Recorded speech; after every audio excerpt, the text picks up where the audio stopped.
எல்லாத்துக்குமே மேட்ச் ஆகிற குழம்பு. எது தொட்டாலும் ஆளினால். பருப்பு வேக வைக்க தேவையில்லை. இல்லாமே வெங்காயம் தக்காளி மட்டும் இருந்தா ஒரு அடசல் இட்லி எடுக்கிறதுக்குள்ள குழம்பு ரெடி ஆயிரும். பேர் இல்லாத குழம்புக்கு பேர். அப்படியே இட்லியை அப்படியே ஊற வச்சு.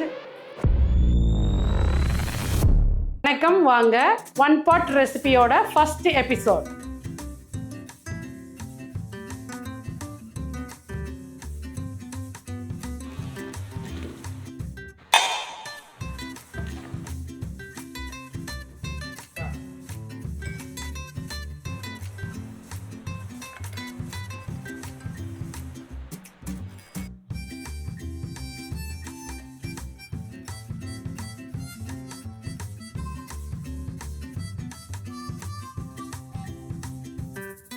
இந்த குழம்பு ரெசிபிக்கு நம்ம பருப்பு வேக வைக்க தேவையில்லை, காய்கறி கூட போட தேவையில்லை.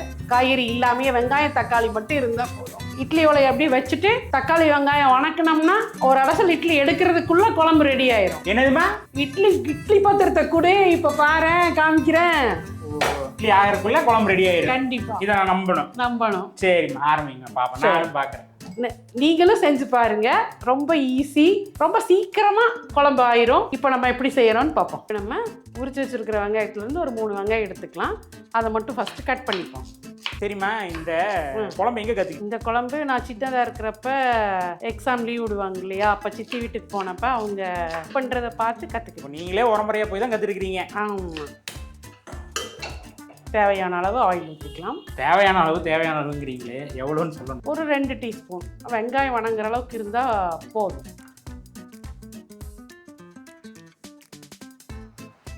கடுகு பொரிஞ்ச உடனே நம்ம கொஞ்சம் சோம்பு போட்டுக்கலாம். அப்போ குழம்பு நல்லா மணமாக இருக்கும். எடுத்து வச்சிருக்கிறதுல பாதி சோம்பு பொரியருக்கு போட்டுட்டு பாதி அரைக்கும் போது போட்டுடலாம். அப்படியே 3 வெங்காயம் வெட்டி வச்சுருந்தேன். வெங்காயத்தை போட்டுடலாம். கருவேப்பிலை போட்டுக்கலாம். ஒரு பச்சை மிளகா போட்டோம்னா நல்லா மணமாக இருக்கும். அதனால் ஒரு பச்சை மிளகா கீழ் போட்டுக்கலாம்.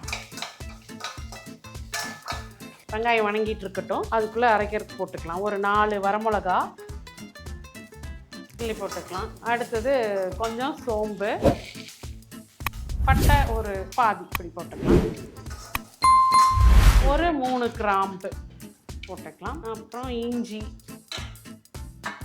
ஒரு 4 பல் பூண்டு, ஒரு 50 கிராம் எடுத்து வச்சுருக்குறோம். பொட்டுக்கல்ல அது ஒரு 2 கை போட்டுக்கிட்டோம். நான் 1/2 மூடி தேங்காய் எடுத்திருக்கேன். அவ்வளோதாங்க. இப்போ எடுத்து வச்ச இன்க்ரீடியண்ட்டை நம்ம அப்படியே தேவையான அளவு காரத்துக்கு ஏற்ப போட்டாச்சு. கார சட்டிக்கு மஞ்சத்தூள் போட்டுக்கலாம். அவ்வளோதாங்க. கொஞ்சம் தண்ணி ஊற்றிக்கலாம். நான் இட்லியே ஊற்றியாச்சு. நீங்கள் என்ன குழம்பு செஞ்சுருக்கீங்களா? ஓ, அவ்வளோதாங்க. இதில் அப்படியே அரைச்சி ஊற்ற வேண்டியதுதான். இப்போ வெங்காயம் வணங்கியிருக்கும். வெங்காயம் பக்கம் சொல்லுவீங்க. அவ்வளோதான். வெங்காயம் கரெக்டாக இருக்குது. வணங்கினது போதும். கண்ணாடி பழமாக இருந்தால் போதும். 3 தக்காளி போட்டுடலாம். அவ்வளோதாங்க. வெங்காயம் நல்லா வணங்கிடும். தக்காளியும் நல்லா அது கூட சேர்த்து நல்லா வதக்கி விட்டுறலாம். பேசலாம்னு நினச்சா அரைக்கும் போது எப்படி பேச முடியும்?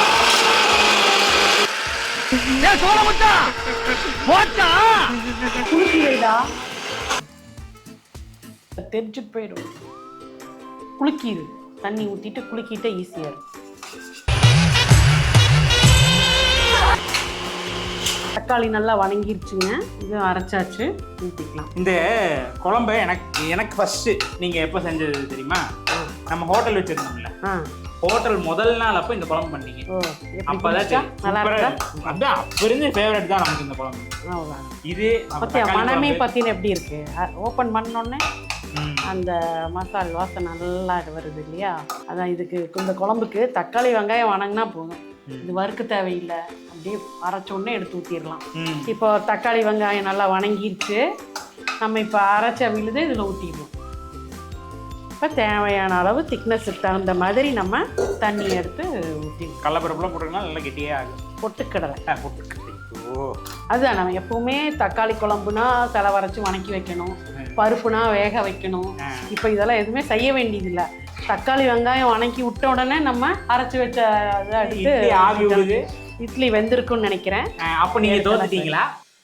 இட்லி கொஞ்ச நேரம் ஆகணும்னு நினைக்கிறேன். எஸ்கேப் ஆயிட்டீங்க. ஆமாம் பேர் கொதி வந்துருச்சு பேர். இதுக்கு தேவையான அளவு நம்ம இப்போ உப்பு சேர்த்துக்கலாம். சோடா போட்டுறாதீங்க. நீ தான் கண்ணாடி போட்டிருக்கிற நான் இல்லையே. Emotional damn it. இப்போ நல்லா மூடி வச்சிடலாம். எனக்கு திக்னஸாக இருக்கிற மாதிரி இருக்குது குழம்பு. இன்னும் கொஞ்சம் தண்ணி ஆட் பண்ணிக்கலாம். மனம் வந்துருச்சா? இப்போ கொஞ்சம் தண்ணி ஊற்றிட்டீங்களா? ஏன்னா பொட்டுக்கல்லை போட்டிருக்கிறோம் இல்லையா, அதனால குழம்பு வந்து திக்காயிரும். நம்ம கொஞ்சம் லூஸாக வைக்கும்போது நல்லா கொதிச்சு அந்த பச்சை வாசனை போகிறதுக்காக கொஞ்சம் லூஸாக வச்சோம்னா அது கொதிக்கிறதுக்கும் கொஞ்சம் சுண்டி வர்றதுக்கும் கரெக்டாக இருக்கும். இப்போ உப்பு கரெக்டாக இருக்கான்னு பார்த்துருவோம். கொஞ்சம் போடணும். கல்லுப்பு தான் நான் கரெக்டாக போட்டிருப்பேன். நல்லா இருக்கா? இப்போ பார்த்தீங்களா குழம்பு கொதிச்சிருச்சு. இட்லியும் வெந்துருச்சு போல. நல்லா ஆவி வருது. பார்ப்போம். ஐயோ லெஃப்ட்ல போடுங்க. எனக்கு தெரியாது. ஒழுங்கமா நான் எடுத்து கொடுக்குறேன். ஓகே, எனக்கு க்ளவுஸில் தெரில.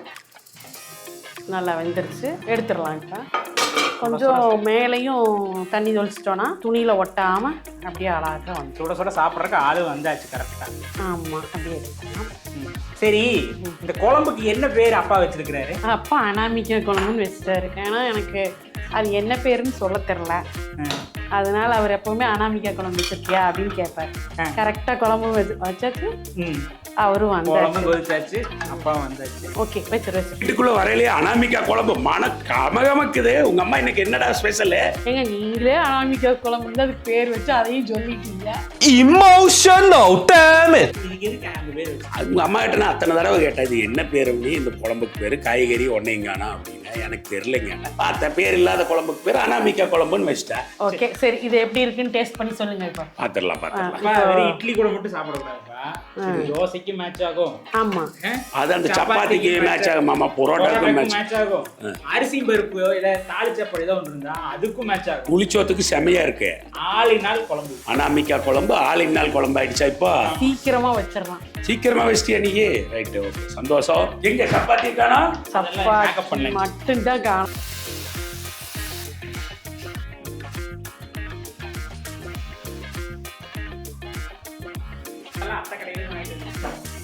அப்பா எப்பவுமே முதல் தோசை கடவுள் கொடுத்துருவாரு. ரப்பர் பந்து வச்சுலாம் சொல்ல கடையிலையும் சரி, அப்பா சரி, மாமாக்கள் இல்லை மாஸ்டர்லேயே நார்மலாக வந்து முதல் தோசை எடுத்து அக்னியை எடுத்துன்னு சொல்லி அப்படியே கல்லிலேயே தான் உள்ள முடியும். அதனால் இப்போல்லாம் காக்கா பரோட்டா ரெடி. சொன்ன மாதிரி இது வந்து தோசை இட்லிக்கெல்லாம் இல்லை, பரோட்டா. அரிசி பருப்பு தான் எனக்கு பிடிச்சது. அரிசி பருப்பு கூட செம்மையாக இருக்கும்.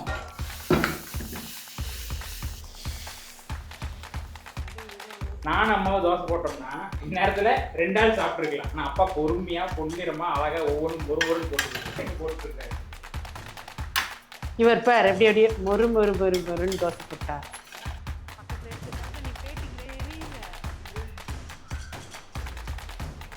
இல்லை, தோசையோட மனத்துக்கு கதவு தானா திறக்குதே.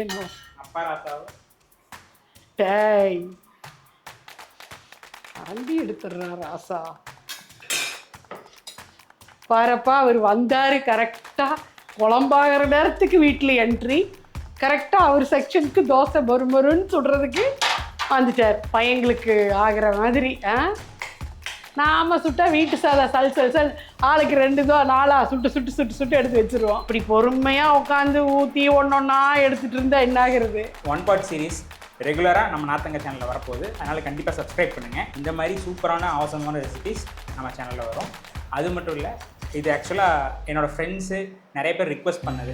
மோஸ்ட்லி ஆஃபீஸ் போகிறவங்க அந்த மாதிரி இருக்கும்போது, இல்லை வெளிநாட்டில் வெளி மாநிலத்தில் இருக்கிறவங்களுக்கு ஈஸியாக நம்ம தமிழ் ஃபுட்டு சாப்பிட்டு பார்க்கணும்னா ஈஸியாக செஞ்சுட்டு மத்தியானம் காலையில் 2 டைம் சாப்பிட்டாலும் சலிக்காமல் இருக்கும். ரெசிபியில் ஏதாவது டவுட் இருந்தால் கமெண்ட் பண்ணுங்கள். அம்மா கிட்ட கேட்டு நான் ரெஸ்பாண்ட் பண்ணுவேன். இந்த ரெசிபியை செஞ்சு பார்த்துட்டு நீங்கள் டேஸ்ட் பண்ணிவிட்டு கமெண்ட்டில் போடுங்க. லைக் பண்ணுங்கள், சப்ஸ்கிரைப் பண்ணுங்கள், ஷேர் பண்ணுங்கள். தோசைக்கு நல்லாயிருக்கும், பரோட்டாக்கு நல்லாயிருக்கும், இட்லிக்கு நல்லாயிருக்கும், சப்பாத்திக்கு நல்லாயிருக்கும், தாலி சாப்பாடுக்கு நல்லாயிருக்கும். மெயினாக எனக்கு பருப்பு சாப்பாடுக்கு ரொம்ப ரொம்ப பிடிக்கும். எல்லாத்துக்குமே மேட்ச் ஆகிற குழம்பு எது தொட்டாலும் நாள் டேஸ்ட் பண்ணி பார்த்துட்டு பெஸ்ட்டு இந்த குழம்பு எதுக்கு சுட்டாதுன்னு சொல்லி பார்ப்போம். பரோட்டாக்கும் மேட்ச். அப்படியே இட்லியை அப்படியே ஊற வச்சு அதை விட இந்த பருப்புஞ்சோத்தை வச்சு பாருங்க. அரிசி பருப்பு தான் பாட்டை கலப்பு. அம்மா அப்புறம் எக்லைஸ் வேறு ஒன்று பண்ணலான்னாங்க. அம்மா ஸ்பெஷல் ரெசிபி. அது ஒரு தனி வீடியோவில் போட்டுக்கலாம். வேறு ஏதாவது வீடியோஸ் இங்கே இருக்குது, அதையும் பாருங்கள்.